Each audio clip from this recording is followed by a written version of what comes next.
وكل ضلالة في النار فأعوذ بالله من الشيطان الرجيم بسم الله الرحمن الرحيم اقرأ باسم ربك الذي خلق وقال تعالى فاعلم أنه لا إله إلا الله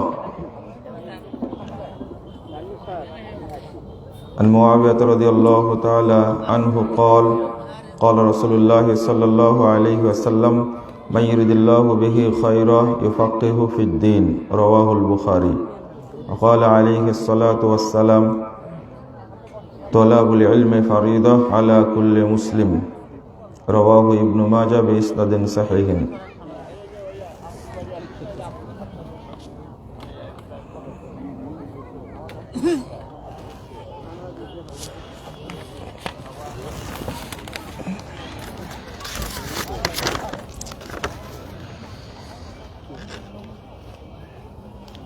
বগুড়া শহরে প্রতিষ্ঠিত মাদ্রাসাতুত তাওহীদ আস-সালাফিয়া কর্তৃক আয়োজিত ইসলামী জালসার সম্মানিত সভাপতি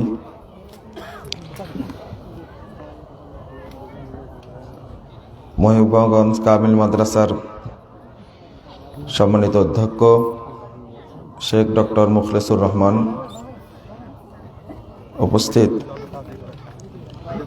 আজকের জালসার সম্মানিত মধ্যমণি শেখ ডক্টর মুসলিহউদ্দিন, অন্যান্য উলামায়ে কেরাম, অতিথিবৃন্দ, সুধী মণ্ডলী, সামনে উপবিষ্ট শ্রদ্ধেয় মুসলিম ভ্রাতৃমণ্ডলী,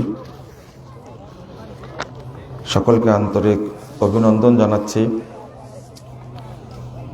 আজকের ইসলামী জালসায় উপস্থিত হওয়ার জন্য আমি আপনাদের সামনে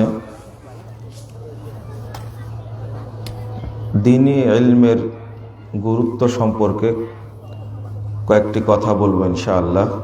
ওয়া তাওফীকি ইল্লা বিল্লাহ আলাইহি তাওয়াক্কালতু ওয়া ইলাইহি উনীব।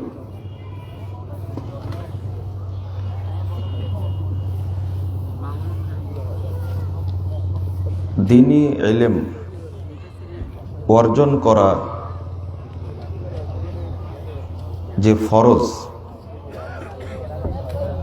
রাসূল সাল্লাল্লাহু আলাইহি ওয়াসাল্লাম ছোট্ট একটি হাদিসের মধ্যে ফরজের কথা বলেছেন কেন? যদি আমরা বিশ্লেষণ করি তাহলে আমাদের কাছে পরিষ্কার হবে আমরা দ্বীনের ইলম সম্পর্কে অজ্ঞ এবং অনেক পিছিয়ে আছি।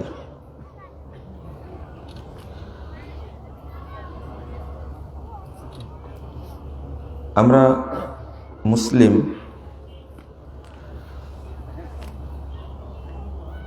আল্লাহর ইবাদত করা, আল্লাহ সম্পর্কে জানা আল্লাহ আমাদের উপরে ফরজ করেছেন, কিন্তু আমরা আল্লাহকেই চিনি না।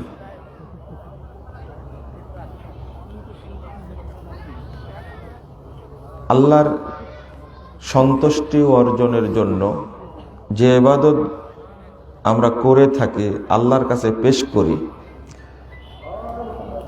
সে ইবাদত সম্পর্কেও আমরা অজ্ঞ।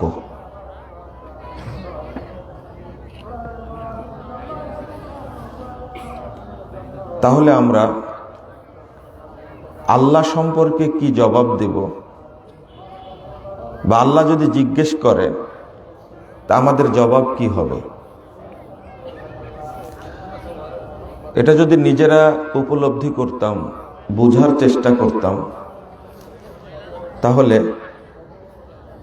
আমরা কিছু শিখতে পারতাম বা মনোযোগ সহ ইবাদত করতে পারতাম।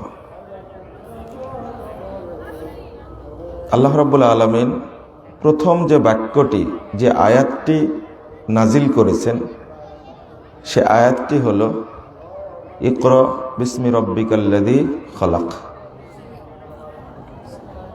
আপনি পড়ুন আপনার প্রভুর নামে যিনি সৃষ্টি করেছেন।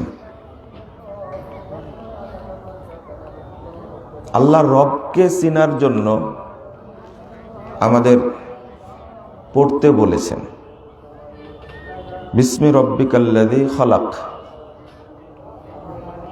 যিনি সৃষ্টি করেছেন, যে রব সৃষ্টি করেছেন, সে রবকে চেনার জন্য পড়তে বললেন।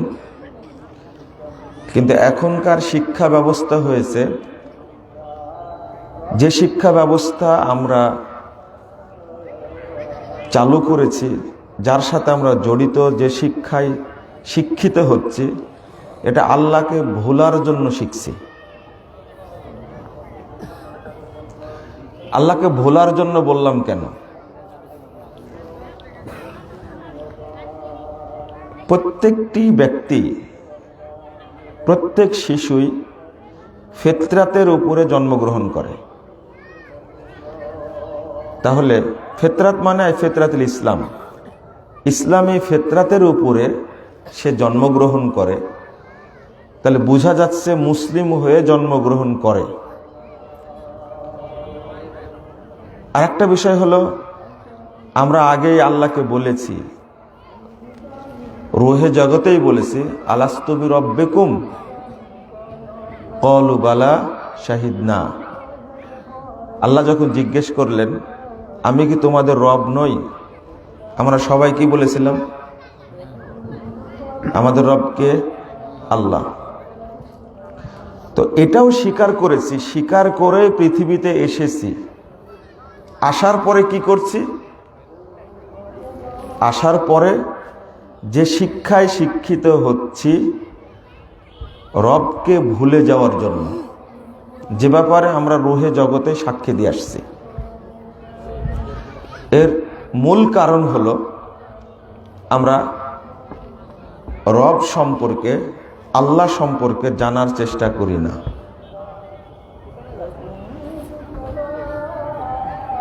এখানে একটা বিষয় অত্যন্ত গুরুত্বপূর্ণ। আমরা ওই এলেমটা হারিয়ে দিলাম কেন? রাসূলুল্লাহ সাল্লাল্লাহু আলাইহি ওয়াসাল্লাম একটা হাদিসে বলছেন, 1385 নম্বর হাদিস সহিহ বুখারীর মধ্যে এসেছে, কুল্লু মাউলুদিন ইউলাদু আলাল ফিতরা ফা আবাওয়াহু ইউহাব্বিদানিহি আও ইউনাসসিরানিহি আও ইউমাজ্জিসানিহি। সহিহ বুখারীর মধ্যে এসেছে, অন্য হাদিস গ্রন্থেও এসেছে। এই হাদিসটার প্রেক্ষাপট হলো সূরা রোম 30 নম্বর আয়াত, ফিতরাতাল্লাহিল্লাতী ফাতারান নাসা আলাইহা।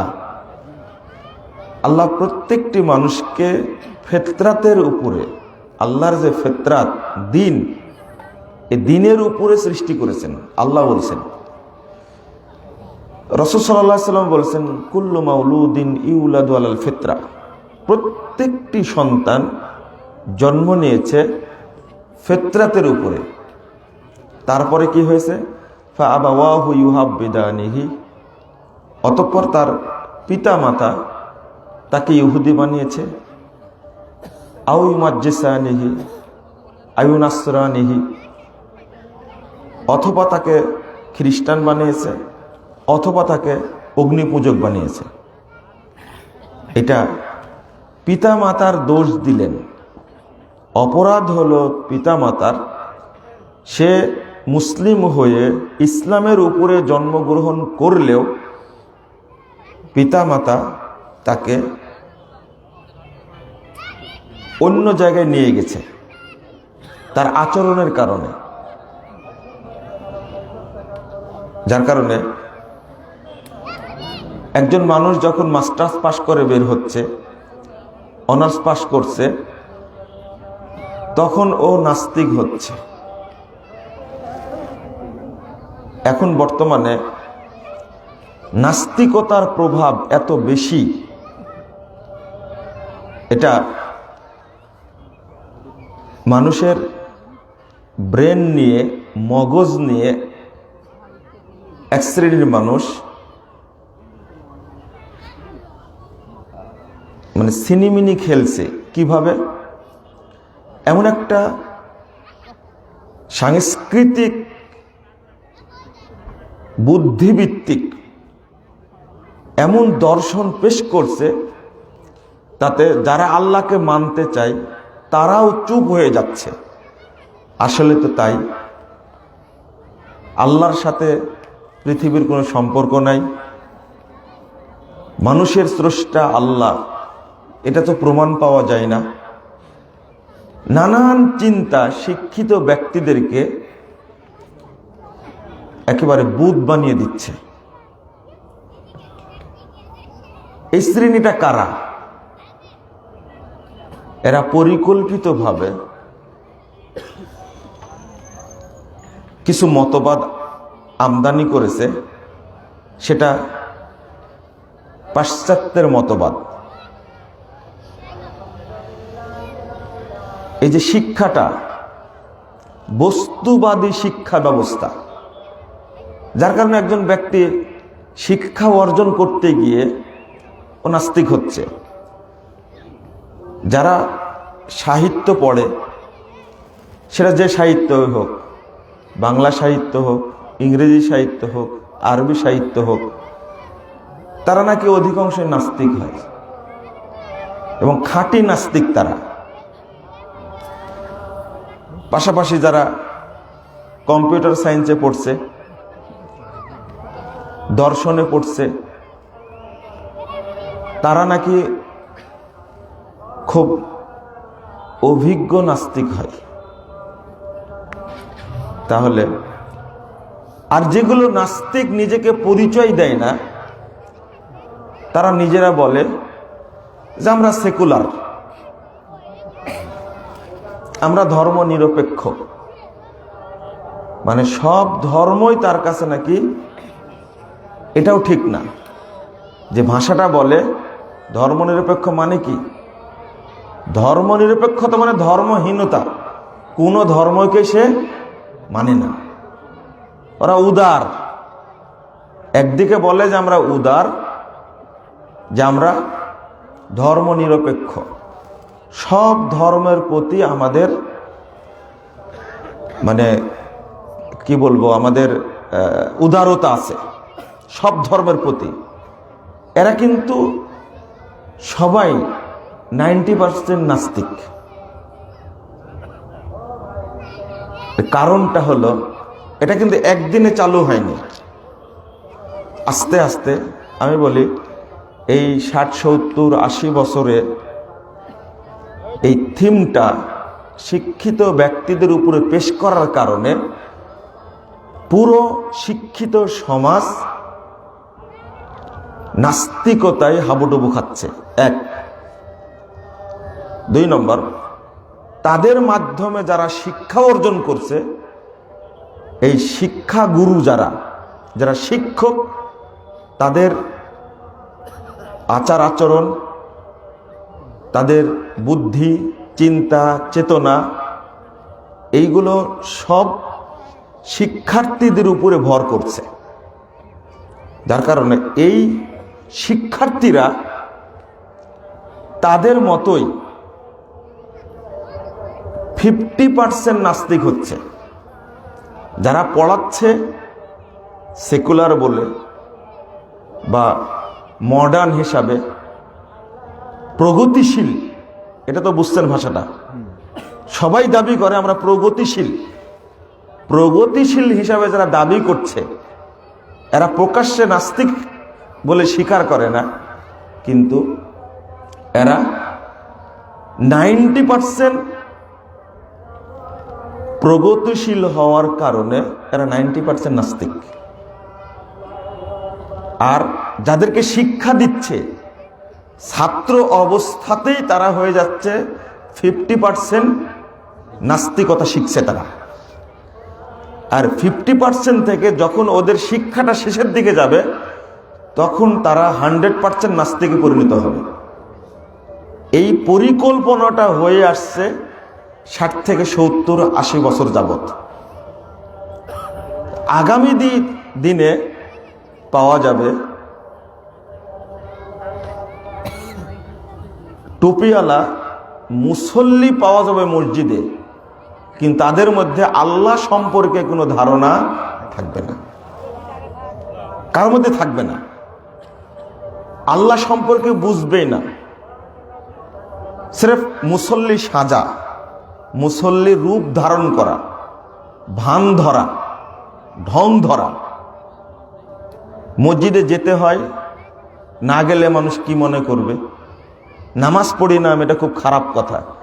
এটা মানুষকে দেখানোর জন্য নামাজ পড়তে যাবে, কিন্তু তাদের মধ্যে কোনো ঈমান থাকবে না। আল্লাহ সম্পর্কে ধারণা তো দূরের কথা, দিন সম্পর্কে কিছু সম্পর্কে তো ধারণা থাকবে না। এর কারণটা আমি একটু বলি, কেন এটা?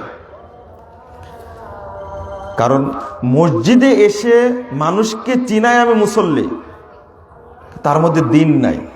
দিন নাই কেন? তার ছেলে সন্তান, তার স্ত্রী ইসলামকে পছন্দও করে না, বা ইসলামী ব্যক্তিকে দেখলে তুচ্ছ তাচ্ছিল্য করে। এর কারণ হলো, বাড়িতে যে ডিশলাইন আছে, ফকিরের বাড়িতে, ভ্যান চালকের বাড়িতে ডিশলাইন নেই। ওরা ডিশলাইনে দেখে নাটক, সিনেমা, তারপর বিভিন্ন রকম অনুষ্ঠান, এইগুলো দেখে দেখে তাদের ছেলে সন্তান ইসলামের প্রতি, আলেমের প্রতি, মাদ্রাসার প্রতি, মসজিদের প্রতি বা ইসলামী ব্যক্তির প্রতি তারা খুবই ঘৃণা প্রদর্শন করে। কেন? নাটকে যে চরিত্রটা সবচেয়ে খারাপ, এই চরিত্রের লোকটার মাথায় টুপি আছে, মুখে খোঁচা খোঁচা দাঁড়িয়ে আছে, আর গায়ে পাঞ্জাবি আছে। সিনেমার সবচেয়ে নোংরা চরিত্রের যে লোকটা, সেই লোকটার মাথায় টুপি দেওয়া হয়, তাকে মৌলবি সাজানো হয়।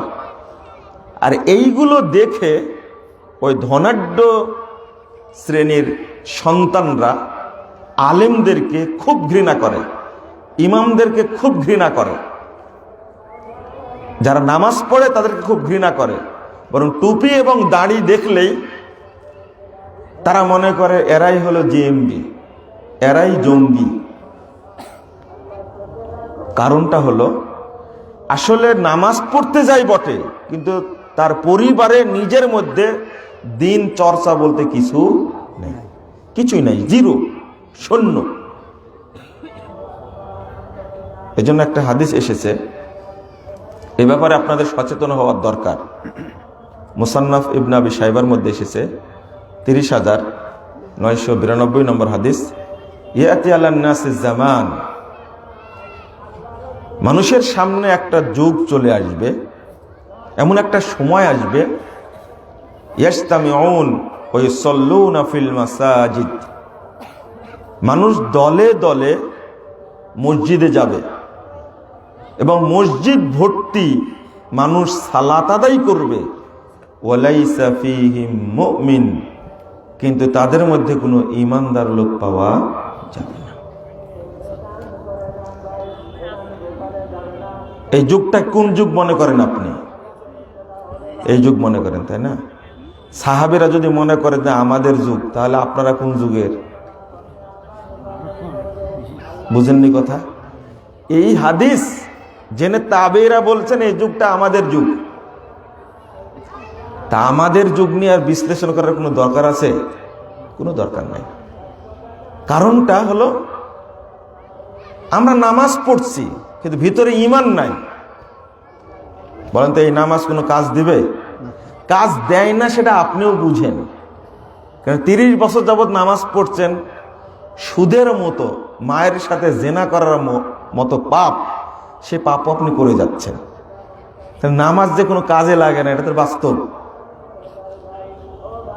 নামাজও পড়ছেন, মিথ্যা কথাও বলছেন, নামাজও পড়ছেন, এত দুর্নীতি করছে, রাষ্ট্রের, অফিসের কোটি কোটি টাকা চুরি করছে, বিদেশে পাচার করছে, ও কিছু মনেই করে না। আবার মসজিদে প্রথম কাতারে হাজির। তাহলে ও নিজেই বুঝে যে আমার নামাজ পড়ে কোনো লাভ হচ্ছে না।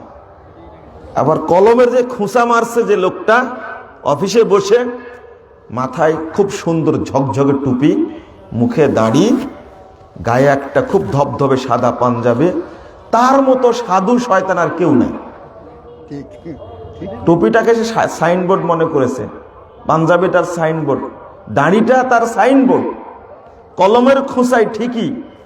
ওর অফিস সহকারীকে জিজ্ঞেস করবেন, আপনি ওর প্রশংসা করলে বলবে অফিস সহকারী যে ওর মতো বাটপার আমার অফিসে কেউ নেই।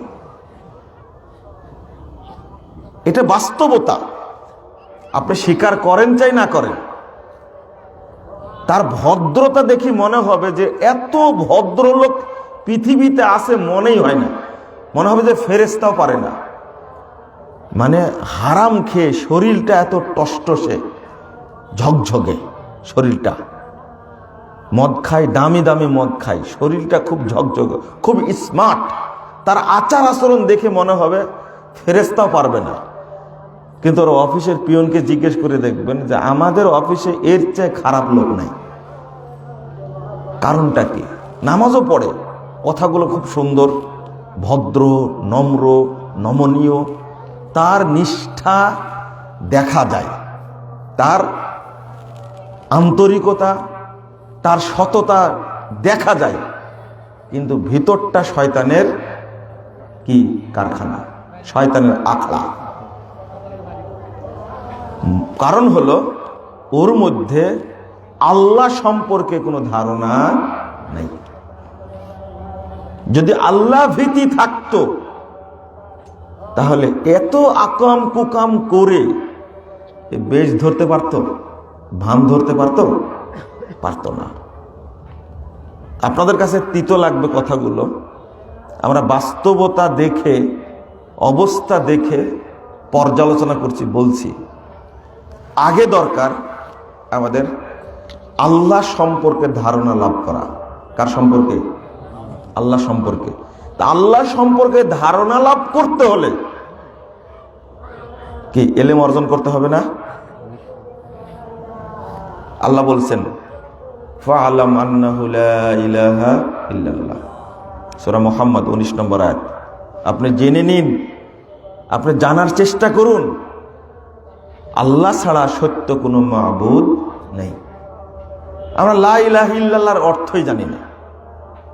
বাংলাদেশের 90% মুসলিম, 95% মুসলিম যারা মুসলিম দাবি করে, তার লা ইলাহা ইল্লাল্লাহর অর্থ জানে না।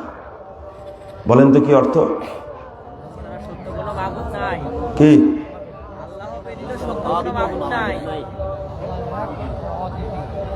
আল্লাহ ছাড়া সত্য কোনো মাবুদ নাই, এটা হলো অর্থ।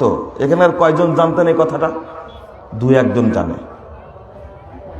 আল্লাহ ছাড়া সত্য কোনো মাবুদ নাই, লা ইলাহা ইল্লাল্লাহর অর্থ আমরা আজকে জানছি, কিন্তু আজ থেকে 5 বছর আগে, 10 বছর আগে এটা জানার চেষ্টাই করিনি। যদি বলে আল্লাহ ছাড়া কোনো মাবুদ নেই, এই অর্থটা করলে লা ইলাহা ইল্লাল্লাহর অর্থটা 100% ভুল হয়। কারণ এটা লা মাবুদা বিহাক্কিন ইল্লাল্লাহ। তা আমরা এটাই জানি না কেন? লা ইলাহা ইল্লাল্লাহ এখানে 2টা অংশ আছে। আমি কালেমা শাহাদাত তো বলিনি। কালেমা শাহাদাত হলো লা ইলাহা ইল্লাল্লাহ মুহাম্মাদুর রাসূলুল্লাহ, এটা তো বলিনি। তো কালেমা তৈয়বার যে 2টা অংশ, একটা লা ইলাহা আর একটা কি ইল্লাল্লাহ, এই অংশ সম্পর্কেও জানি না আমরা। তা আল্লাহ সম্পর্কে কি জানলাম? আচ্ছা, আল্লাহ সম্পর্কে জানতে হলে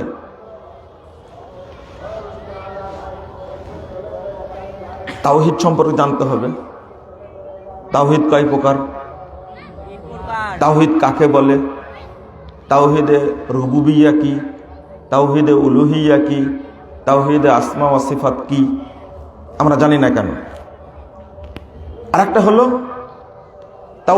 তাওহীদ ফিল ইলাহ, অর্থাৎ মাবুদের ক্ষেত্রে তাওহীদ কি, দ্বীনের ক্ষেত্রে তাওহীদ কি, রিসালাতের ক্ষেত্রে তাওহীদ কি, নবী রাসূলদের ক্ষেত্রে তাওহীদ কি? মনে হয় বুঝলাম না কথাটা। আর তাওহীদ ফিদ দ্বীন, দ্বীনের ক্ষেত্রে তাওহীদ কি?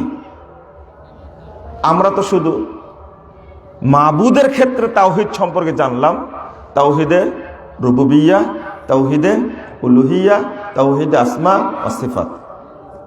আল্লাহর ক্ষেত্রে জানলাম তাওহীদ, দ্বীনের ক্ষেত্রেটা কি? দেখেন আলহামদুলিল্লাহ, আমরা আল্লাহর ক্ষেত্রে তাওহীদ বিশ্লেষণ করতে গিয়ে একমাত্র মাবুদ হিসাবে কাকে মেনে নিয়েছি? আল্লাহকে। এটা মাবুদের ক্ষেত্রে তাওহীদ। আলহামদুলিল্লাহ, আমরা আল্লাহ ছাড়া কাউকে কি ইলাহ মানি না, তাই না? তো ঠিক তো? একমাত্র আল্লাহকে কি মাবুদ হিসাবে মানি। এবার বলেন তো, তাওহীদ ফিদ দ্বীন, দ্বীনের ক্ষেত্রে তাওহীদ, এটা একটু বোঝার চেষ্টা করেন। তাওহীদ সম্পর্কে তো জানবো, কিন্তু ভাগটা জানবো না। ইসলাম একটা দ্বীন, এর পাশাপাশি যে দ্বীনগুলো আছে, একটা হলো ইয়াহুদ, আর একটা কি নাসারা। এটা মূসা আলাইহিস সালামের উপরে দিন নাজিল হয়েছিল না? এই দিন কি চলবে এখন? ঈসা আলাইহিস সালামের উপরে যে দিন নাজিল হয়েছিল এখন চলবে না। আচ্ছা, এটা বাদ দিলাম। ইসলামের পাশাপাশি আমরা যেগুলো মানছি, secularism, communism, nationalism, capitalism, socialism, আপনি বলেন দেখি। তাওহীদ ফিদ দ্বীন, দ্বীনের ক্ষেত্রে তাওহীদ, একমাত্র একটা দিন মানতে হবে, তার নাম কি? ইসলাম। আল্লাহ বলে দিয়েছেন ইন্নাদ দীনা ইনদাল্লাহিল ইসলাম, আল্লাহর নিকটে একমাত্র দিন কি? ইসলাম। মনোনীত দিন হলো ইসলাম। আল্লাহ বলছেন আল ইয়াউমা আকমালতু লাকুম দীনাকুম ওয়া আতমামতু আলাইকুম নি'মাতি ওয়া রাদিতু লাকুমুল ইসলামা দীনা। আল্লাহ যেমন দিনকে পূর্ণ করেছেন, পাশাপাশি দিনের প্রতি সন্তুষ্ট হয়েছেন, এটা ঘোষণা দিয়েছেন ইসলামই মনোনীত দিন। তাহলে এটা সূরা মায়েদা 3 নম্বর আয়াত। আর ইন্নাদ দীনা ইনদাল্লাহিল ইসলাম, এটা সূরা আলী ইমরান 19 নম্বর আয়াত। এবার বুঝেন আপনি, তাহলে আমি একজন মুসলিম বলে দাবি করলে ইসলাম ছাড়া অন্য কোনো দিন, ধর্ম, দর্শন, থিওরি, মতবাদ, মাযহাব, তরিকা, ইজম কোনোটাই আমার জন্য হালাল। আমার কথা বুঝতে পারছেন না? মনে কঠিন হয়ে যাচ্ছে, তাই না? আমি তো সহজ করে বলার চেষ্টা করছি, কিন্তু আপনারা কঠিন মনে করলে কেমনে চলবে? আমি বুঝাতে চাচ্ছি যে দ্বীনের ক্ষেত্রে তাওহীদটা কি, মাবুদের ক্ষেত্রে তাওহীদ বুঝলাম, ইলার ক্ষেত্রে বুঝলাম, দ্বীনের ক্ষেত্রে তাওহীদ কি। এখন আপনারা বুঝেন যে আল্লাহর ইবাদত করার পাশাপাশি যদি পীরেরও করি, বুজুর্গর যদি করি, তারপরে তাগুতের যদি করি, দরবেশের যদি করি, আলেমের যদি পূজা করি, খতিবের যদি পূজা করি, ইমামের যদি পূজা করি, তাহলে আপনার তাওহীদ ঠিক থাকবে না নষ্ট হয়ে যাবে? যেহেতু আমি বলেছি কুল হুয়াল্লাহু আহাদ, সূরা ইখলাস এর ফজিলত এত বেশি কেন? এটাই হলো সূরাতুত তাওহীদ। আল্লাহর ওয়াহদানিয়তকে স্পষ্ট পরিষ্কার করার জন্য ছোট্ট একটা সূরাই যথেষ্ট। যে আমি বলছি কুল হুয়াল্লাহু আহাদ, বলেন আল্লাহু আহাদ। আমি যখন বলে ফেলেছি তখন আল্লাহর সাথে কোন নবীকে ভাই মনে করা যাবে না, যে আল্লাহর ভাই নবী, নাউজুবিল্লাহ। কোন ফেরেশতাকে বলা যাবে না ফেরেশতা আল্লাহর বেটা, নাউজুবিল্লাহ। কোন পীরকে আল্লাহর ভাগ দেওয়া যাবে না। কোনো বুজুর্গকে দেওয়া যাবে না, কোনো আলেমকে দেওয়া যাবে না। যেমন ছোট্ট একটা কথা, গায়েবের খবর একমাত্র রাখেন কে? আল্লাহ। যদি শুধু বলে ফেলেন নবীগণ গায়েব জানতেন, এই কথা বলা মাত্রই আল্লাহর অধিকারের সাথে অ্যাড হয়ে গেল কারা? নবীগণ। অন্য নবী না জানলে মুহাম্মদ সাল্লাল্লাহু আলাইহি ওয়াসাল্লাম জানেন। নাউজুবিল্লাহ। ওই ব্যক্তি কিন্তু ইসলাম থেকে খারিজ। কি? ইসলাম থেকে খারিজ, একবারে খারিজ।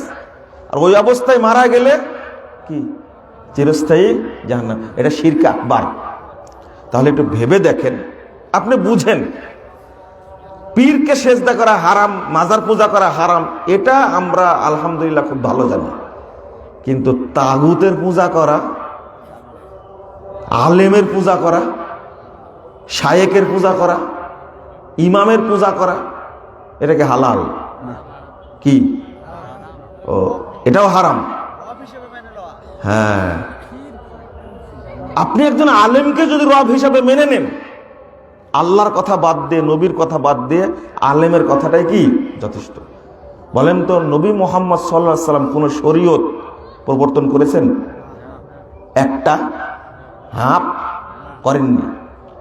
তাহলে আমরা নবীর ইবাদত করি না? ইবাদত করি কার? আল্লাহর। আমরা নবীরই ইবাদত করি না, সেখানে একজন বুজুর্গের ইবাদত করি কি করে? একজন আলেমের ইবাদত করি কি করে? একজন পীরের ইবাদত করি কি করে? আস্তাগফিরুল্লাহ, নাউজুবিল্লাহ। তাহলে আল্লাহর ক্ষেত্রে তাওহীদ আমরা পরিষ্কার। তাওহীদ ফিদ দ্বীন, দ্বীনের ক্ষেত্রে তাওহীদ। আপনি কি বুঝলেন কথাটা আমার? কি বুঝলেন? যদি ইসলামের সাথে, ইসলামও মানবেন আপনি, একটু মানবেন সেকুলারিজম, একটু মানবেন ন্যাশনালিজম, একটু মানবেন সোশ্যালিজম, একটু মানবেন কমিউনিজম, চলবে না? চলবে না। মিক্সচার হলেই তাওহীদ ফিদ দ্বীন, সেটা কি? শেষ, বাতিল। লা ইকরাহা ফিদ দ্বীন ক্বাদ তাবায়্যানা রুশদু মিনাল গাই ফামান ইয়াকফুর বিত-তাগুত ওয়া ইউমিন বিল্লাহ ফাকাদ ইসতামসাকা বিল উরওয়াতিল মুসকা। তো আরেকটা, এবার তাওহীদ ফির রিসালা, রিসালাতের ক্ষেত্রে তাওহীদ কি? আপনি এটা ভেবে নেন। আমার মানার দায়িত্ব আল্লাহ প্রদত্ত রিসালাত, যেটা কোরআন এবং সহিহ হাদিস, এর বাহিরে কারো পুঁথি মানা যাবে না। কিন্তু আমরা কোরআন হাদিস না মেনে তো পুঁথি মানছি। বিভিন্ন বুজুর্গের লেখা, পীরের লেখা, ইসলামী পণ্ডিতের লেখা, রাজনৈতিক পণ্ডিতের লেখা, এগুলো তো মেনে চলছি। আপনারা রাগ করবেন না। রাজনীতির নামে, প্রচলিত পচা রাজনীতির নামে যারা মাঠে ময়দানে কাজ করে, তারা দ্বীনের নামে মেনে চলে প্রচলিত মতবাদগুলোকে, তাই না? আর যারা টুপিওয়ালা ধর্মের অনুসারী, তারা মানে বিভিন্ন ব্যক্তির তৈরি করা ধর্মীয় মতবাদকে। দুইজনের মধ্যে কোনো পার্থক্য নেই, একই।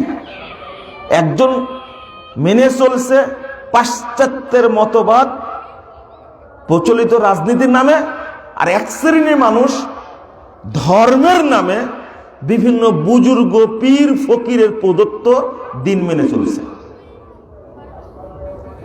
এর উদাহরণ দিতে গেলে তো আপনি ক্ষিপ্ত হয়ে যাবেন। তবে বাস্তবতা এটাই। রিসালাতের ক্ষেত্রে কোরআন এবং সুন্নাহ এর বাহিরে কোনো কোরআন সুন্নাহ বিরোধী কোনো আইন বা বিধান আপনি মানতে পারবেন? একই হাদিসের মধ্যে দুইটা কথা এসেছে। 440 নম্বর হাদিস দারেমির মধ্যে এসেছে।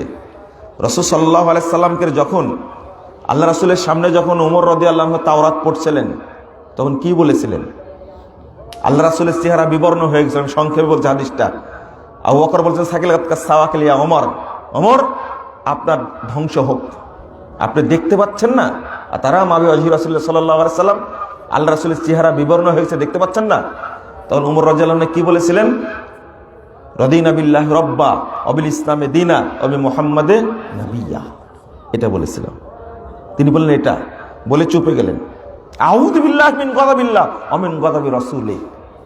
এবার আল্লাহ রাসূল বললেন ওয়াল্লাযী নাফসি বিয়াদি, আল্লাহর কসম করে বলছি যার হাতে মুহাম্মাদের আত্মা আছে, লাউ বাদালাকুম মূসা ফাত্তাবাতুমুহু ওয়া তারাকতুমুনি ফাদালালতুম আন সাওয়াইস সাবিল। শোনো, তাওরাত ইনজিল এগুলো তো বাতিল হয়ে গেছে, এগুলো না, স্বয়ং যদি মূসা আলাইহিস সালাম আসেন আর তোমরা যদি তাকে মেনে নাও আমাকে বাদ দিয়ে, তাহলে তোমরা জান্নাতের পথ থেকে জাহান্নামের পথে চলে যাবে। এই কথা বললেন। এরপরে কি বলছেন? লাউ কানা মূসা হাইয়া, যদি মূসা আলাইহিস সালাম আজকে জীবিত থাকতেন লাত্তাবানি, তিনিও আমারই অনুসরণ করতেন। এটা একটা কথা। তাওরাত পড়া দেখে আল্লাহ রাসূল বলেছেন ওয়াকাদ জিতুকুম বাইদান নাকিয়া, তাওরাত পড়ছে তো বিকৃত তাওরাত, অথচ আমি নিয়ে এসেছি যে বিধান বাইদা, উজ্জ্বল, দীপ্তিমান, নাকিয়া, স্বচ্ছ, পরিষ্কার, নিষ্কলুষ, যার মধ্যে কোনো বাতিল ঢুকতে পারেনি, সেই স্বচ্ছ দিন নিয়ে এসেছি। আর তুমি তাওরাত পড়ছো? তাহলে দুইটা জিনিস আসলো। নবী রাসূলদের ক্ষেত্রে তাওহীদ আমরা অনুসরণ করব একমাত্র মুহাম্মদ সাল্লাল্লাহু আলাইহি সাল্লামকে। এই জন্য প্রতিটি ক্ষেত্রেই আল্লাহ রাসূল বলে দিয়েছেন, যেমন সালাতের ক্ষেত্রে মূলনীতি সল্লু কামা রাআইতুমুনি উসাল্লি, 631 নম্বর হাদিস সহিহ বুখারীর মধ্যে এসেছে, প্রথম গণের 188 পৃষ্ঠা। আল্লাহ রাসূল বলেছেন তোমরা ওইভাবেই সালাত আদায় করো যেভাবে আমাকে সালাত আদায় করতে দেখছো। সালাতের ক্ষেত্রে মূলনীতি। হজ্জের ক্ষেত্রে মূলনীতি কি? খুদু আন্নি মানাসিকাকুম, হজ্জের পদ্ধতি আমার থেকে গ্রহণ করো। হজ আদম আলাইহিস সালাম না, বলছে ইব্রাহিম আলাইহিস সালাম, মুসা আলাইহিস সালাম, ইয়াকুব আলাইহিস সালাম, দাউদ আলাইহিস সালাম, সুলাইমান আলাইহিস সালাম কোন ব্যক্তির তরিকায় করলে চলবে না। কার তরিকায় করতে হবে? মুহাম্মদ সাল্লাল্লাহু আলাইহি ওয়াসাল্লামের তরিকায়।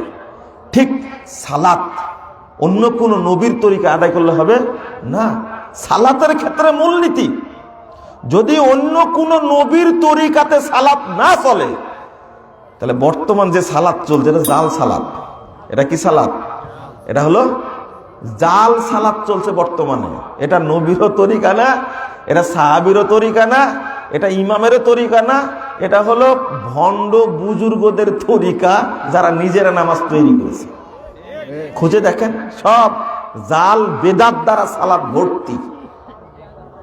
তো এখানে মূলনীতি আপনাকে ফলো করতে হবে। ফিরে যান ওই জায়গায়। তাহলে আমি অনুসরণের ক্ষেত্রে একমাত্র একজনকে ফলো করব, তিনি হলেন মুহাম্মদুর রাসূলুল্লাহ সাল্লাল্লাহু আলাইহি ওয়াসাল্লাম। এই ক্ষেত্রে তাওহীদ একমাত্র মুহাম্মদ সাল্লাল্লাহু আলাইহি ওয়াসাল্লাম না। এখন মুহাম্মদ সাল্লাল্লাহু আলাইহি ওয়াসাল্লাম বাংলাদেশ থেকে আউট, তার কেউ ফলো করে না, তার ফলোয়ার আমরা কেউ না। আমরা এক শ্রেণীর মানুষ ফলোয়ার আছে ইলিয়াস সাহেবের, যিনি তবলিগের প্রতিষ্ঠাতা। এক শ্রেণীর মানুষ ফলোয়ার আছে কার? চরমনের পীরের। এক শ্রেণীর মানুষ ফলোয়ার আছে কার? আটরশি পীরের। এক শ্রেণীর মানুষ ফলোয়ার আছে কার? ফুলতলির, মাঝভান্ডারির, কুতুববাগীর, দেওয়ানবাগী। মুহাম্মদ সাল্লাল্লাহু আলাইহি ওয়াসাল্লাম ফলোয়ার কই? বুঝেননি মনে হয় কথা।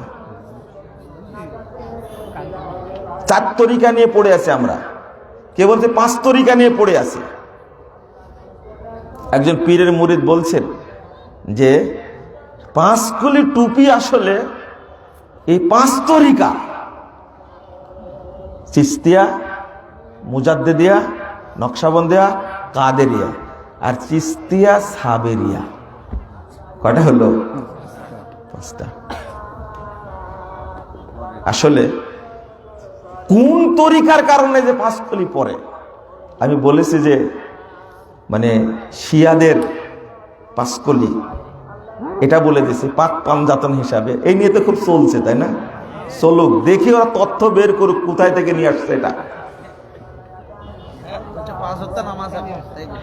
5 ওয়াক্ত নামাজ, তাই না? লা ইলাহা ইল্লাল্লাহ।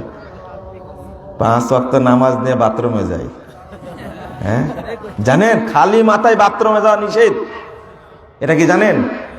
শরীরে গেঞ্জিও নাই, কিন্তু বাথরুমে যাওয়ার সময় কি, এটা জাল হাদিস আছে একটা, যেখানে সালাতের জাল হাদিসের কবর রাসূলুল্লাহ সালাত, এই বইটার মধ্যে জাল হাদিসটা উল্লেখ করে দিছি। এই জাল হাদিসটা মেনে বাথরুমে যাওয়ার জন্য খালি মাথায় যাওয়া যাবে না, অন্তত টুপি না হলে কিছু মাথা দিয়েই যেতে হবে। টুপি যেটা থাকে এটা কয় কলি, তাহলে নামাজ নিয়ে বাথরুমে যায়, তাই না? এটা হিসাব নিকাশ করে বলতে হবে। আপনি যেটাই বলবেন তলাটা ছিদ্র থাকবে না, ওটা ফাটা। ঠিক না বললেও ঠিক, আমি ঠিক বলেই বলতেছি, আপনি টেনশন করেন না। তো আপনাকে যেটা বলছি, রিসালাতের ক্ষেত্রে তাওহীদ কে মানে কোরআন হাদিস। কোরআন কে পড়ে? যারা যে বুজুর্গের, যারা যে পীরের মুরিদ, তারা সেই পীরের লিখিত বই পুস্তক পড়ে, কোরআন হাদিস পড়ে না। কোরআন হাদিসটা বরাদ্দ দিয়ে দিয়েছে আহলে হাদিসদেরকে, বলেন আলহামদুলিল্লাহ। এরা তোরা পড়, আমাদের পড়া লাগবে না। আলেম ওলামা বসে আছে, হেদায়া, কুদরি, সারে বেকায়া, দুররে মুক্তার, রদ্দুল মুহতার, এগুলো নিয়ে পড়ে আছে, এগুলোই গবেষণা করছে। আর রেখে দিয়েছে কোরআন এবং হাদিস গবেষণা করবে শুধু আহলে হাদিসরা, বলেন আলহামদুলিল্লাহ। নিজ নিজ সবাই নিজ নিজ গবেষণা করতে এক একটা জিনিস নিয়ে। হ্যাঁ, তবলিগের ভাইয়েরা, ভাইরে মুরব্বীরা এত পরিশ্রম করে, ব্যাগের মধ্যে ফাজাইল আমল ছাড়া কিচ্ছু নেই। কি আর তাওহীদ ফির রিসালাত হলো? আমাকে পড়ার দরকার কি কোরআন, পড়ার দরকার কি হাদিস, তাই না? আপনি আপনার পুকুরে সারা দিন চেষ্টা করেন, মানে 2-4 হাজার জেলেকে নামা দেন ইলিশ ধরার জন্য, জীবনে পাওয়া যাবে? হ্যাঁ, ইলিশ ধরতে কোথায় যাওয়া লাগবে? তাহলে বুঝেন এখন। তাও পুকুরটাকে ভাগ করেছে 4 ভাগে। কয় ভাগে? 4 ভাগে। হয় 4 মাযহাব না 4 তরিকা। তওবা তওবা, জীবনে পাওয়া যায় পুকুরে ইলিশ মাছ। কোরআন সুন্নাহ না পড়লে আপনি আলো নিবেন কোথায় থেকে? কোথায় থেকে আলো নিবেন? আস্তাগফিরুল্লাহ, নাউযুবিল্লাহ। তো আমি গেছি অন্যদিকে, অনেক দূরে চলে গেছিলাম। এই বুঝটা যেদিন অর্জন করবেন, এই বুঝটা যেদিন অর্জন করবেন, সেদিন হাদিসটা পরিপূর্ণ হবে। হাদিসটা কোনটা? 224 নম্বর হাদিস, ইবনে মাজার মধ্যে আসছে, তলাবুল ইলমি ফারিদা আলা কুল্লি মুসলিম। প্রত্যেক মুসলিমের উপরে ইলম তালাশ করা কি ফরজ। আলেম হওয়া ফরজ বলেননি আল্লাহ রাসূল, কি বলেছেন? ইলম অর্জন করা। ইলম অর্জন করা ফরজ বলতে সব নফল নিয়ে ব্যস্ত, লা ইলাহা ইল্লাল্লাহ, সব নফল নিয়ে ব্যস্ত। নফল নিয়ে ব্যস্ত বলছি কেন? মানে ইঞ্জিনিয়ার কি করে তৈরি করা যাবে, ডাক্তার কিভাবে তৈরি করা যাবে, তারপরে আইনজীবী কিভাবে হবে, বিচারপতি কিভাবে হবে, সচিব কিভাবে হওয়া যাবে, বিশেষ ক্যাডার কিভাবে হওয়া যাবে, এইগুলো নিয়ে সবাই কি ব্যস্ত। এইগুলো নিয়ে ব্যস্ত থাকতে কখন দিন, আল্লাহ, রাসূলের গোষ্ঠী নেই, সব কি হয়ে গেছে? চলে গেছে, ভিতর থেকে সব চলে গেছে। আপনাকে দরকার ছিল আগে প্রাধান্য দেওয়ার, দিনকে প্রাধান্য দেওয়ার দরকার ছিল, তাই না? দিনকে প্রাধান্য কেউ দেয়নি। আপনি আপনার সন্তানকে মানুষ করতে গিয়ে তার সব হক নষ্ট করেছেন। আপনাদেরকেও দেখা যাচ্ছে খুব ভালো ভালো মানুষ, টুপি মাথায় দেয়া, দাঁড়ি রাখে, কত সুন্দর লাগছে দেখতে। আমার বিশ্বাস হয় না আপনারা নিজেরা কয়জন মানুষ নিজ সন্তানকে এলেম শিক্ষা দেওয়ার প্রতি আগ্রহ আছে। চেহারা দেখে বিশ্বাস হয় না আমার, আর বিশ্বাস হয় না। কারণ যত সন্তানকে এ যাবৎ আমার অল্প বয়সে বাপ নিয়ে এসেছে, একটু দোয়া করে দেন, ছেলেকে মাদ্রাসায় পড়াবো, কেউ কথা রাখেনি। কেউ কথা রাখেনি। বাপ তো দোয়া নিয়ে গেছে, কিন্তু বাড়িতে বসে আছে যে ওর মা যে আধুনিকতার সময় খান্নাস হয়ে বসে আছে তা কে জানে। আবার ঠিক বলছে, আর ভাই ঠিক তো বলতেছে, আপনি বুঝার চেষ্টা করেন। ঠিক বলার দরকার নাই, বুঝেন আগে। আপনাকে দেখছি কত সুন্দর দাড়িয়ালা, পাঞ্জাবি কত সুন্দর, তাহাজ্জুদ গুজার, 5টা সন্তানের একটা মাদ্রাসায় পড়েননি। কি দরদ ইসলামের প্রতি আপনার। আর নিজে নামাজ পড়েন, তাহাজ্জুদ পড়ছেন। যদি বলি বাইত বাইনি বলেন তো দেখি, আপনার পেটে গুলি তো দূরের কথা, পারমাণবিক বোমা মারলেও বাইত শব্দের অর্থটা বলতে পারবেন না। বয়স 90 হয়ে গেছে, কিন্তু মাশাআল্লাহ বয়স অনেক পেয়েছে, জীবন নামাজ পড়তে না জেনে, তাই না? বুঝাতেই পাচ্ছি না আপনাদেরকে। কারো বয়স 40 হয়ে গেছে, কারো বয়স 50 হয়ে গেছে, ও জানেই না আল্লাহুম্মা আনতা রব্বি লা ইলাহা ইল্লা আনতা খালাকতানি, আল্লাহুম্মা আনতা রব্বি এর অর্থই জানে না। বয়স নামাজ পড়তে 60 বছর যাবত, দোয়াটাও পড়ছে, তোতা পাখির মতো বলে যাচ্ছে, তাই না? তাহলে কি? আমি অর্থটাই জানি না। ইহদিনাস সিরাতাল মুস্তাকিম সিরাতাল লাযিনা আন'আমতা আলাইহিম, জীবনে চেষ্টা করেছি ইহদিনাস সিরাতাল মুস্তাকিম মানেটা কি না, মানে কোথায় জানবে? মা তার সন্তানকে দোয়া শেখাচ্ছে, ঘুমানোর দোয়া শেখাচ্ছে। আল্লাহ বিসমিল্লাহ আল্লাহুম্মা জান্নিবিশ শাইতান ওয়া জান্নিবনা শাইতান ফিমা রাযাকতানা, এটা কি ঘুমানোর দোয়া? হাসছেন কেন আপনি? ও তো দোয়া জানে, কিন্তু কোনটা কোন জায়গায় লাগাতে হয় জানে না। বাথরুম থেকে বের হচ্ছে আর দোয়া পড়তে, আলহামদুলিল্লাযী আহইয়ানা বা'দা মা আমাতানা ওয়া ইলাইহিন নুশুর। দোয়া মুখস্থ আছে, কিন্তু কোন জায়গায় কোনটা লাগাতে হবে, ও এটাই ঘটছে। প্রশ্ন করছে যে আমি যে অনেকদিন যাবত এই হাত বেঁধে আমি আয়তাল কুরসি পড়ি, এটা আমি বুঝতেই পারিনি। হাত বেঁধে কি পড়তে হয়? আয়তাল কুরসি কখন পড়েন? বাইত বাইনি কখন পড়েন? বাইত বাইনি পড়েন সালামের পরে। এর কারণ কি আমি অর্থ বুঝি না, খালি বলেই যাচ্ছি, বলির মতো বলেই যাচ্ছি। ছেলেরা যেমন মুখস্থ করেছে, দাওয়াত খেয়ে আসছে, দাদা জিজ্ঞেস করছে, এই খাওয়ার পরে যে দোয়া পড়তে হয়, তুই দোয়া পড়তে জানিস? দোয়া পড়িসনি কেন? ওই দোয়া তো শিখাইনি, পড় দোয়া পড়। এখন দাদার নাতিকে দোয়া শিখাচ্ছে, আল্লাহুম্মা ইন্নী আউযু বিকা মিনাল খুবুসি ওয়াল খাবায়েস। এটা কি খাওয়ার দোয়া? খাওয়ার পরে দোয়া কেন? এটা কেন হয়েছে? এটা হওয়ার কারণটা কি? একদিন প্রচন্ড ট্রলারে যাচ্ছি, বুঝছেন, ট্রলারে যাচ্ছি, তো এক লোকের সাথে কথাবার্তা হলো, তো মাঝখানে মেঘ আর প্রচন্ড কি ঝড় এসে গেছে, আর ঢেউ, সেই ঢেউ। তো ঢেউ দেখে এই ভদ্রলোক ওর জীবনে যত দোয়া জানা ছিল একদিক থেকে সব পড়া শুরু করেছে।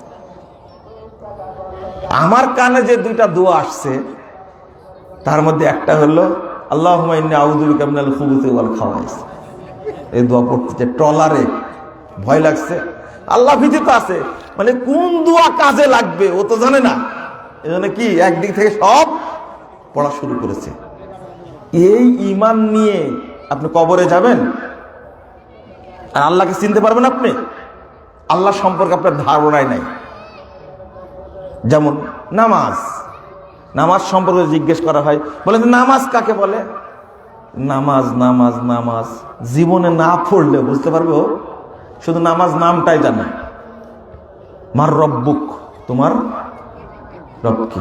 কে রব?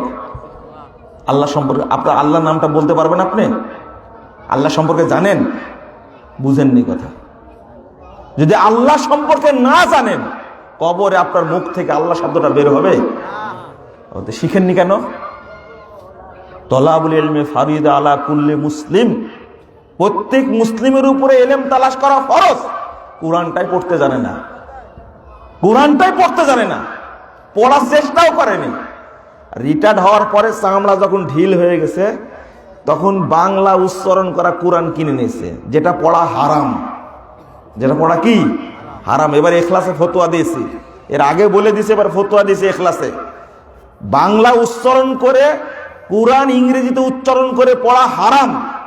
আরবি ছাড়া অন্য যে কোনো ভাষায় কোরআন উচ্চারণ করে পড়া কি হারাম। আলেমগণ ইজমা একবার ঐক্যবদ্ধভাবে ফতোয়া দিয়েছে। আর বাংলাদেশের এক শ্রেণীর অসৎ ব্যবসায়ী হারামখোর কোরআনের অনুবাদের সাথে কি যোগ করেছে?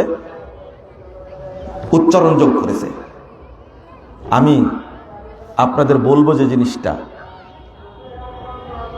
আল্লাহকে চিনার জন্য, কোরআন হাদিস একটু বুঝার জন্য, জান্নাতের আশায় নিজেরা পড়া শিখুন, সন্তানদেরকে শিক্ষা দিন।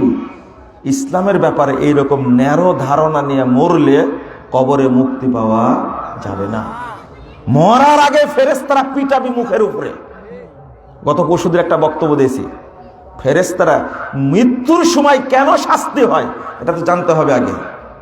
কি কারণে শাস্তি হয় এটা শুনে নিয়ে বক্তব্যটা। ফেরেশতারা যে মারে, জান কবজ করতেছে, যে মারটা দেয়, ইয়াজরিবুনা আলা বুজুহিহিম। তো আমি আপনাদের প্রতি আরেকটা আবেদন জানাবো, সেটা হলো যে নফল কাজ নিয়ে ব্যস্ত থাকবেন না।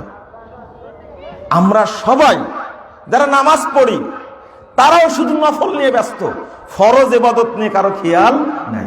এক, যারা শিক্ষা দিচ্ছে, যারা শিক্ষা দিচ্ছে, শিখছে, তারা নফল নিয়ে ব্যস্ত। পড়ছে পদার্থ, রসায়ন, কম্পিউটার, এগুলো পড়ছি, তাই না? এগুলো ফরজ না নফল? নফল এগুলো। আল্লাহ বলছেন সূরা রুম 7 নম্বর আয়াত, ইয়ালামুনা যাহিরাম মিনাল হায়াতিদ দুনিয়া ওয়া ফিল আখিরাতি ওয়া হুম গাফিলুন। তারা দুনিয়াবি সম্পর্কে, দুনিয়ার ইলম সম্পর্কে জানছে, কিন্তু আখিরাতের ইলম সম্পর্কে কি গাফেল।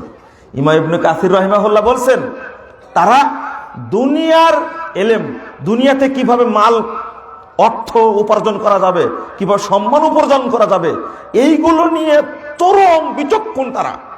এক একজন এত দক্ষ, এক একজন সাংবাদিক, এক একজন আইনজীবী, এক একজন বিশেষ ক্যাডার, এক একজন মানে বিচারপতি, এত দক্ষ কিসের বিষয়ে? সব দুনিয়াবি বিষয়ে। তিনি বলছেন লা তানফাউহুম ফিল আখিরাহ, এই সমস্ত ইলম আখিরাতে কোনো উপকার দিবে না। আল্লাহ বলছেন সূরা নামল ৬৬ নম্বর আয়াত, বালিদারাকা ইলমুহুম ফিল আখিরাহ, বরং তাদের আখিরাতের জ্ঞান একবার নিঃশেষ হয়ে গেছে। বালহুম ফি শাক্কিম মিনহা, বরং আখিরাতের ব্যাপারে সন্দেহ করছে। বালহুম ফিহা আমুন, আমুন। আল্লাহ বলছেন যে তারা আখিরাতের ব্যাপারে একেবারেই অন্ধ। একদিকে অন্ধ বললেন, একদিকে সন্দেহ পোষণকারী বললেন, আরেকদিকে বললেন তাদের ইলম শেষ হয়ে গেছে। শেষ হয়ে গেছে মানে জন্ম নিয়েছিল কিন্তু আল্লাহর ধারণা নিয়ে, তাই না? বড় হতে হতে হতে হতে ইলম শিখতে শিখতে কি হয়ে গেছে? ইলম কি হয়ে গেছে? শেষ হয়ে ইদারাকা ইলমুহুম ফিল আখিরাহ। আল্লাহ সম্পর্কে, আখিরাত সম্পর্কে, কবর সম্পর্কে, পরলোককাল সম্পর্কে তাদের জ্ঞান কি হয়ে গেছে? নিঃশেষ হয়ে গেছে। এই যে শিক্ষা দিচ্ছেন আপনি, সেখানেগুলো আখিরাতের ছোঁয়া নেই। আমি বলিনি আপনার ছেলেকে ইংরেজি পড়াবেন না, বাংলা পড়াবেন না, অঙ্ক পড়াবেন না, সেটা বলিনি। আমি বলতে চেয়েছি আগে দিনের শিক্ষা দিন, তারপরে আপনি ডিগ্রি অর্জন করান, আপত্তি নাই।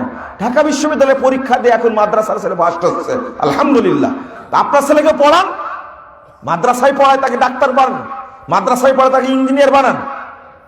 বর্তমান যারা চোর চুট্টা বাংলাদেশের অর্থ মেরে খাচ্ছে, এই চোর চুট্টাগুলো ভয়ে আছে যে মাদ্রাসায় পড়ুয়া ছেলেরা ভালো রেজাল্ট করে বিসিএস ক্যাডার হয়ে বিভিন্ন স্থানে যদি স্থান লাভ করে, তাহলে আমরা যারা বুড়া আছি তাদেরকে ঘাড়ে ধরে বের করে দিবে দুর্নীতিবাজগুলোকে। কারণ যে ছেলে মায়ের খেদমত করে, ছোট থেকে 5 ওয়াক্ত সালাত আদায় করে, কোনোদিন দাড়ি ছাটেনি, টাকনোর উপরে প্যান্ট পরে স্কুলে, কলেজে, মেডিকেলে পড়াশোনা করেছে, যারা বিসিএস ক্যাডার হয়েছে, তারা জীবনে রাষ্ট্রের কোন জায়গায় বসে 1 টাকা দুর্নীতি 1 টাকা হারাম খাবে না, তারা কোনোদিনই খেতে পারে না। এই জন্য এই প্রচলিত নাস্তিক্যবাদে বিশ্বাসী এই সমস্ত জেনারেলি শিক্ষিত ইবলিসগুলো আতঙ্কে আছে যে এই মাদ্রাসায় পড়ুয়া ছেলেগুলো যদি বিভিন্ন সেক্টরে আসে তাহলে আমাদের ভাত অটকি উঠে যাবে। আর আমাদের হারামখোর বাচ্চা কাচ্চাদের রেখে যাচ্ছে, এরা নিঃসন্দেহে রাস্তায় রাস্তায় পাগল হয়ে ঘুরবে। আমরা নিরাশ নই, আমরা খুব আশাবাদী ইনশাআল্লাহ। এই দিনদার মানুষগুলো, আমি বলি বন্ধুরা আমার, প্রত্যেক পরিবারে প্রত্যেক সন্তানকে চেষ্টা করুন আমি হাফেজ তৈরি করব। আগামী 10 বছরে বাংলাদেশের 50% মানুষ জন্য হাফেজ হয়ে যায়। কথা বুঝতে পারেননি? যাদের মধ্যে আল্লাহর প্রতি মহব্বত আছে, দিনের প্রতি মহব্বত আছে, তাদেরকে বলবো প্রত্যেক সন্তানকে হাফেজ বানান। যেমন সৌদি আরবে, আলহামদুলিল্লাহ, কুয়েতে তারা প্রত্যেক সন্তানকে হাফেজ বানায়। ওর প্রভাবই পড়েছে মতিউর রহমান মাদানির 9টা সন্তান, 9টাই কোরআনের হাফেজ। চিন্তা করতে পেরেছেন? আপনি বানান না হাফেজ, একটা ওয়াদা দেন, আমি আমার প্রত্যেক সন্তানকে হাফেজ বানাবো। আল্লাহর মর্যাদা, কোরআনের মর্যাদা, ইসলামের মর্যাদা আমি আমার সন্তানের মাধ্যমে ফুটিয়ে তুলব। করতে পারবেন না? এর বিনিময় পাবেন কি? জান্নাত। দুনিয়াতে সুখ পাবেন, আখিরাতে সুখ পাবেন, জান্নাতে থাকবেন, জান্নাতুল ফেরদাউসে রাসূলের সাথে থাকবেন ইনশাআল্লাহ। আল্লাহ আমাদের কবুল করুন, আমিন। বন্ধুরা আমার, অনেক কথা বলে ফেলেছি। আপনাদের অনুরোধ করব যে এই মাদ্রাসার জন্য কিছু দান করার চেষ্টা করবেন। এই দানটা যেন প্রথম দান হয়, যেন আপনার দানের বরকতে যেন এই প্রতিষ্ঠানটা বড় হয়ে যায়। নামটা খুব সুন্দর, মাদ্রাসা তাওহীদ আস-সালাফিয়া, খুব সুন্দর নাম হয়েছে। বগুড়ার বুকে একটা সুন্দর প্রতিষ্ঠান গড়ে উঠুক, আমিও দোয়া করছি আল্লাহ যেন কবুল করেন, আল্লাহুম্মা আমিন। বন্ধুরা আমার, এই পোস্ত করেছেন অনেক, এই পোস্তের উত্তর দেওয়ার সময় নাই, পোস্তগুলো আমি নিয়ে যাচ্ছি। আপনাকে হাত খুলবেন একটু? কেউ আছে যাওয়ার ভিতরে? কেউ তো নাই মনে হয়। আচ্ছা, এখানে দিয়ে যাবেন, আপনি মঞ্চে দিয়ে যাবেন এখানে। আমি শেষ করে দিই তাহলে। আর কেউ আছে নাকি বক্তব্য? নাই কেউ? আপনার যার যতটুকু, কেউ না দিয়ে যাবেন না। আপনার কাছে বেশি চাইছি, আলহামদুলিল্লাহ, যে একজন ভাই 200 টাকা দিয়েছে। আমি কিন্তু আপনার কাছে বেশি চাইনি। কত চেয়েছি? 1 টাকা, 2 টাকা, 5 টাকা, যা পারবেন দিয়ে যাবেন ইনশাআল্লাহ। তো দোয়া পড়ে নেন, সুবহানাকা আল্লাহুম্মা ওয়া বিহামদিকা আশহাদু আল্লা ইলাহা ইল্লা আনতা আস্তাগফিরুকা ওয়া আতুবু ইলাইকা। ওয়াসসালামু আলাইকুম ওয়া রাহমাতুল্লাহি ওয়া বারাকাতুহু।